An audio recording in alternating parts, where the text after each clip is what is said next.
Pas énormément de monde ce matin à la gare Saint-Jean. Trafic au ralenti, avec par exemple 4 TER sur 10 seulement sur les rails.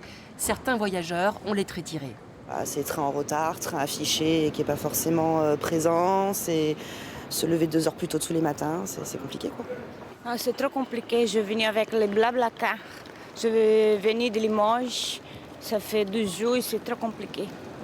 Le covoiturage, c'est plus que jamais l'alternative ces derniers jours. En fait, je suis interne au CH de Libourne et du coup, c'est vrai que là, la grève, ça complique un peu parce que je venais avant en train. Et du coup, c'est une de mes collègues qui me ramène. On met beaucoup plus de temps pour rentrer chez soi le soir, notamment. Mais bon, on n'a pas le choix, donc on fait avec pour l'instant. On s'y fait quand même. Le covoiturage ou sinon les bus qui sont littéralement pris d'assaut. On est complet. 40% de voyageurs en plus aujourd'hui, que ce soit depuis ou vers Bordeaux. Il me restait qu'un train le matin à 6 h, donc je l'ai pris et il n'allait que jusqu'à Bordeaux. Et moi je vais à Bayonne. Ça m'a coûté 1,12 tonne, ça coûte très cher, parce que le billet a été pris à la dernière minute, donc voilà.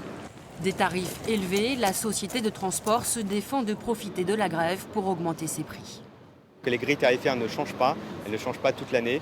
Il n'y a aucun effet lié à un climat social ou la météo ou une période de grève. En fait, ce qui se passe, c'est l'offre et la demande. Donc ça veut dire que plus vous arrivez tôt, moins les places sont chères. Les premiers billets sont évidemment les moins chers et les dernières places disponibles sont plus chères.